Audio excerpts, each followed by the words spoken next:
दोस्तों, हम आपके लिए भगवान शिव के 12 ज्योतिर्लिंगों की कहानियों की एक सीरीज ला रहे हैं। हम आशा करते हैं कि ये सीरीज आपको अच्छी लगेगी। अगर चैनल पर नए हैं तो चैनल को सब्सक्राइब करना ना भूलें। तो चलिए इसका दूसरा भाग शुरू करते हैं। श्री मल्लिकार्जुन ज्योतिर्लिंग। आंध्र प्रदेश में कृष्णा नदी के तट पर दक्षिण का कैलाश कहे जाने वाले श्री शैल पर्वत पर श्री मल्लिकार्जुन ज्योतिर्लिंग स्थित है।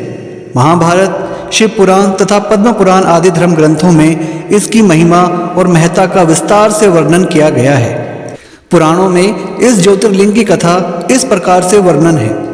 एक समय की बात है, भगवान शंकर जी के दोनों पुत्र श्री गणेश और श्री कार्तिकेय स्वामी विवाह के लिए परस्पर झगड़ने लगे।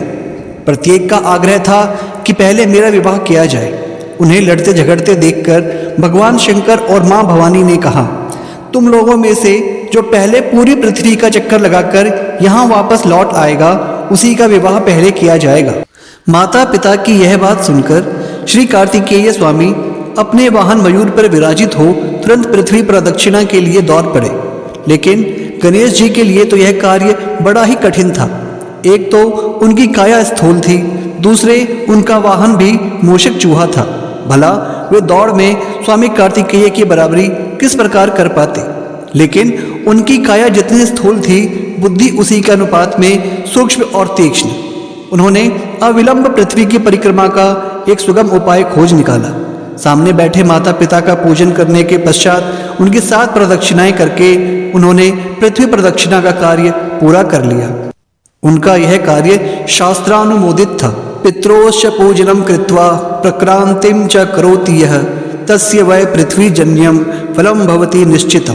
पूरी पृथ्वी का चक्कर लगाकर स्वामी कार्तिकेय जब तक लौटे, तब तक गणेश जी का रिद्धि और सिद्धि नाम वाली 2 कन्याओं के साथ विवाह हो चुका था और उन्हें क्षेम तथा लाभ नामक 2 पुत्र भी प्राप्त हो चुके थे। यह सब देखकर स्वामी कार्तिकेय अत्यंत रुष्ट होकर क्रौंच पर्वत पर चले गए। माता पार्वती वहां उन्हें मनाने पहुंची। पीछे शंकर भगवान वहां पहुंचकर ज्योतिर्लिंग के रूप में प्रकट हुए और तब से मल्लिकार्जुन ज्योतिर्लिंग के नाम से प्रख्यात हुए। इनकी अर्चना सर्वप्रथम मल्लिका पुष्पों से की गई थी।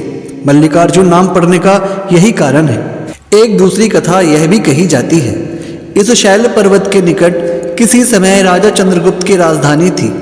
किसी विपत्ति विशेष के निवारण के लिए उनकी एक कन्या महल से निकलकर इस पर्वतराज के आश्रम में आकर यहाँ के गोपों के साथ रहने लगी।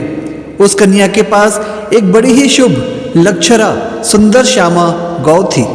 उस गौ का दूध रात में कोई चोरी से दूह ले जाता था।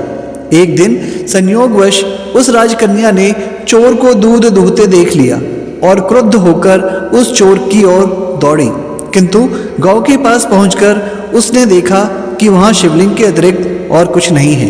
राजकुमारी ने कुछ समय पश्चात उस शिवलिंग पर एक विशाल मंदिर का निर्माण कराया। यही शिवलिंग मल्लिकार्जुन के नाम से प्रसिद्ध है।